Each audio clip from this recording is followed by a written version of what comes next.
Welcome back to the 50 Cal studio here at Center Target Firearms and Indoor Range. I've got my good buddy Joe, who's usually behind the camera, and we've got him out front so you can see his pretty face today. Oh my. And Joe, it's a Christmas season, so I want to wish you a Merry Christmas. Oh, and thank you. Merry Christmas. we're talking constitutional carry, concealed carry. Mhm. Yeah, today we thought we'd talk about some specifics, or more specifics about concealed carry in the state of Kentucky. And so, if you're watching this video and you're outside the state of Kentucky, a lot of this isn't going to apply to you. But in the state of Kentucky, there are three forms of concealed carry, and they're all concealed carry, but there are three methods Yes. to get concealed carry. So you have the standard traditional, where you take a class and then you apply for the permit, you get the permit in, and now you're good for 5 years. And every 5 years you renew that. Then you also have the federal statutes were passed some time back, uh, 10, 15 years ago, for LEOSA, the Law Enforcement Officer Safety Act. And so there is a way also that applies in Kentucky, that also applies in other states. But there's also a permit that you can get in Kentucky to demonstrate that you are legal to do that. Yes. And we'll talk about that a little bit. And then there's the more recent, uh, which we lovingly call constitutional carry, right? It's not really referred that way in the statutes. I kind of have a love-hate relationship with that, but constitutional carry was passed 3 years ago, I think, in Yeah, the state of something like Kentucky, that. two or 3 years ago. Uh, Joe, what is the advantage of getting your concealed carry permit um, than using just constitutional carry? Well, and so constitutional carry is a double-edged sword, and I'm all for constitutional carry. I think it's great. However, the important thing is people who are doing constitutional carry. So constitutional carry just simply means that you can carry anywhere in the state of Kentucky concealed where it is legal to do so, and if you are legal to have concealed carry. So you have to be 21, and you can't have a criminal background that prohibits you from having a firearm. But then you can conceal carry anywhere in the state where it's legal to do so. Yes, yes. The problem with that is most people who are applying the constitutional carry are not aware of where it's legal to do so, and they Exactly. can get themselves into trouble with that. And the other issue is there are a lot of folks, not a lot of folks, that's probably not fair, but there are some folks that will, and well-meaning, they'll constitutional carry, but they don't practice, they don't do any training, they don't do anything, and they don't prepare themselves for the legal ramifications that can come with that. And so you have to understand that if you use your firearm, even in self-defense, you are responsible. You are the one that's Yes. responsible. And even if someone breaks into my house, they're going to investigate me if I have to use my firearm. God forbid I should have to do that. But if I do, I'm going to be investigated. My firearm's going to be confiscated. And a lot of people don't realize that. While that investigation is going on, they're going to hold my firearm because it's evidence. Once it's done, I'll get it back. And so people need to understand that they need to know the law. This is important. And you can find that. So if you'll go do a search on the internet for Kentucky Legal Handout, the Department of Criminal Justice Training has compiled a legal handout that has all the laws concerning Yes. concealed carry, use of force, and then what the penalties are if you mess up, right? And so that's there. Joe was my instructor for my concealed carry. And on a side note, he's great, so check him out sometime. He did a real good job. But it is about training. It is about training, and I kind of studied up Mhm. on laws and so forth before I took mine, and it's amazing what's out there. The information. We live in an age right now where you can get plenty of information, probably information overload, but And it's some there. information that's wrong. Yes, exactly. And I saw some of that. But Joe, training when you getting your concealed carry permit is all about understanding what you can and what you cannot do. And a lot of folks out there doing the constitutional carry thing have no clue. Right, and like I said, that's important. If you'll look up the Kentucky Legal Handout, it will give you all the information that you need to know. And now, one other thing about the constitutional carry that only applies for Kentucky residents. Yes. It also only applies in Kentucky. And so there's the two tricks to it. Someone who comes to Kentucky from another state, constitutional carry does not cover them. Exactly. I had a phone call not long ago. It was an email, then a phone call, and someone asking about, they do not need their concealed carry permit in Kentucky because of constitutional carry. And I made the statement, "Do you go on vacation?" He said, "Yes." I said, "Where do you go?" He said, "Myrtle Beach." I said, "Do you conceal carry?" He said, "Yes." I said, "You're breaking the law." Yes. And people do not understand that. Right. And so that's the other. So if you're coming into the state from another state, constitutional carry does not cover you. If you're a Kentucky resident, it covers you in Kentucky. But if Yes. you go outside of Kentucky, you are now bound by the laws of the state you're in. They don't recognize constitutional carry. Even if they have constitutional carry in their state, it likely also only applies to their residents. And so that's an important thing. Now, if you get a traditional concealed carry or a LEOSA concealed carry, you have a permit with that. That allows you to carry in certain other states that do recognize our concealed carry. I think there's 41 right now or something like There's that. a number of 41, them, yes. and it changes all the time. Yes, it does. You can go to the Kentucky State Police website and look up reciprocity.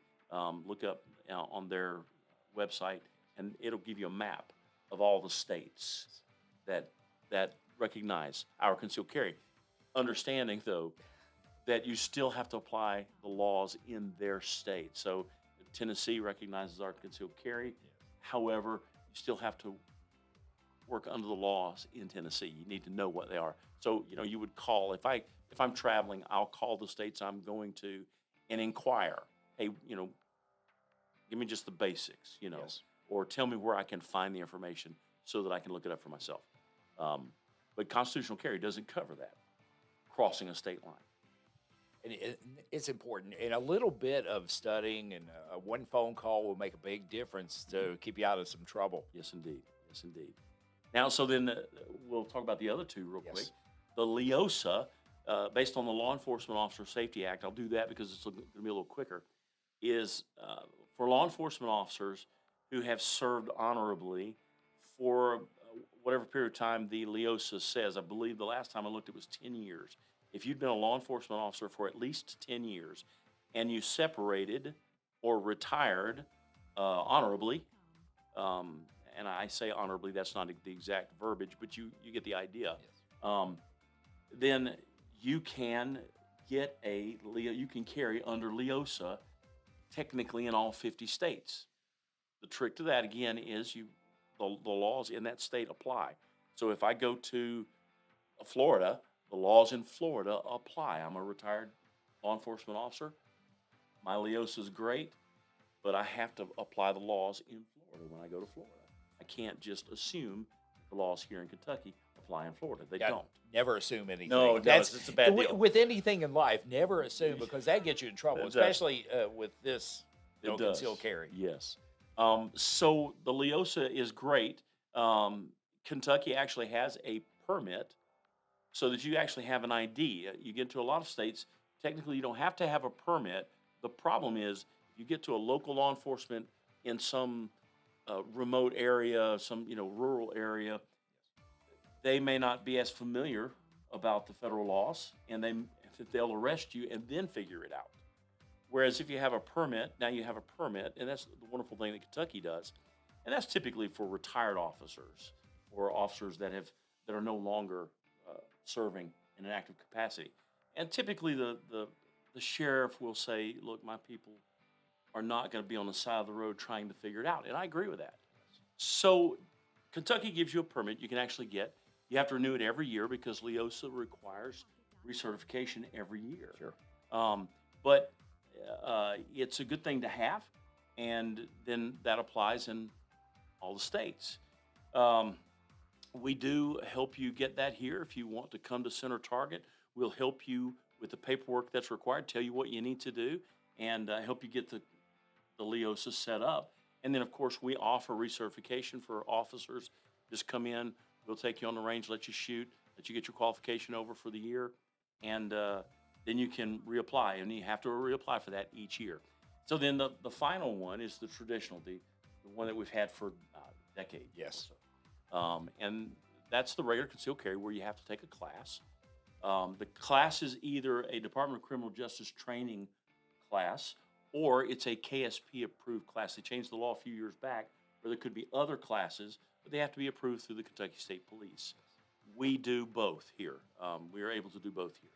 Once you get the class, once you take the class, then of course you have what you need when you're done. If you take our class here, we do one that's approved by the Kentucky State Police most often. And when you leave the store, when you leave the class, you have your certificate in hand. If you do a DOCJT version, paperwork has to be submitted up to DOCJT, and then they send you your certificate back in the mail. Once you have that, then you can apply. You can apply either at the sheriff's office or you can apply online for the permit. Online is really the way I Online recommend is it. great. Oh, you it take is. your picture up against the wall. I look like, Yeah. my picture is like a driver's license picture. It's horrible, but it's simple and it's easy to do. Just go to the Kentucky You just State take a Police selfie website. and you take a selfie of yourself Yeah. and take a picture of your certificate and you upload that stuff and pay online. It costs an extra $10 to do that, but it's worth it because It is. by Kentucky state law, if you submit through the sheriff's office, they have 60 days to respond. Yes. By Kentucky state law, if you submit online, they have 15 days to respond. And Brett, we've had people take the class and sit down after the class is done, take their picture and submit everything online. And by Monday, our class is typically on Saturday. By Monday, have a response. I did that. I went home after qualification, left here, went home, took the ball cap off. You can't wear No a ball hat. cap, right. And I knew that coming in. I thought, well, no big deal. So I'll wear a hat. So I took it off and got home, wet my hair down so it wouldn't look like I had hair, which was horrible, and took the picture. I submitted it that Saturday afternoon, and I did get a response by Monday, email by Monday. It was quick, simple, easy, and went to the local sheriff's department a couple of weeks later. Right, It to was pick it up. it was like 2 weeks, and picked it up and everything, and it was painless. It's easy, it's simple, and this gives you a chance. And like I said before, the class is here. I was in Joe's class, and he and I'm not saying that because you're here, I appreciate that. but it was really, really good. He makes it fun and enjoyable. It's not boring. You get the information you need, get the training you need, and so forth. And it's important to get that. It's important to get that, not just for any other reason, but you understand the law, Right.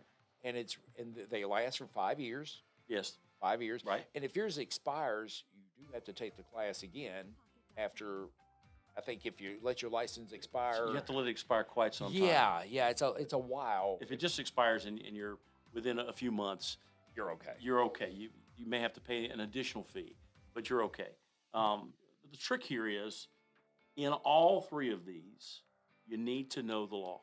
Yes. And this is important. You need to familiarize yourself. If you have elected to constitutional carry, it's great. It's wonderful. What we encourage you to do is look at the Department of Criminal Justice Training legal handout. Again, if you'll do a search for that, the DOCJT legal handout, you'll find it. It's the 2019 is the current version, because that has the new constitutional carry in it and the new laws. Yes. And so it's important that you look at that and be aware of where you can and can't carry, what you can and can't do, because when you use your firearm, you're responsible, and it's important that you understand that. So Yes, very important. Joe, I think we've covered about everything. And class is here. Class is here on a regular basis. Do like I do. Go to the website, stop by and ask.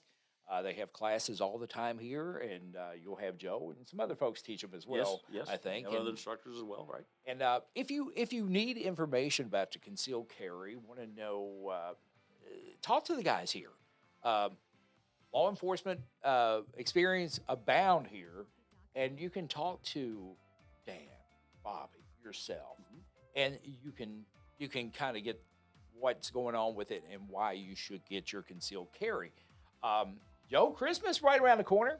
Yep. And you can get gift certificates for the folks Mhm. in your life, uh, range memberships. Yes. That's my favorite. I love the range memberships, and that makes a perfect Christmas gift. I'm getting my wife another this year. And there's a really good range membership program here. Probably the least expensive range membership program you'll find anywhere. Yeah, that's true. It's if you shoot more than twice a month, get a membership Yes. because it'll be cheaper for you. And it's really the owners have really done a really good job with that. And it's a great range. Oh, yeah. You know, I've shot different places, and I like no, this this one. is- I like this one at This is the home. nicest range I've ever shot on. it I'm really spoiled is. now. I'm really. Oh yeah, I was up in my hometown of Louisville shooting not long ago with my brothers, and it was I was just nitpicking everything. So come on in. A lot of things going on here, especially for the Christmas season, and stop by, gifts cards, range memberships, and a lot of stuff going on in the store. So stop on by and see Joe and the gang. Jim's out there. Everybody's out here. Come on by and talk to them. And we'll see you, I guess, next week. Yes. We'll Absolutely. get Joe up here. We'll talk him in coming up some more here in the next few weeks or so. But thank you all so much. Don't forget to like and then subscribe to the channel. We Please. want to try to get a lot of folks on this. We're working hard to get the information out there for you. So, and with the staff that's here at Center Target, we have a lot of experienced folks here with different fields of expertise. So we always love getting them up here. So once again, have a great week, and we'll see you back here next week.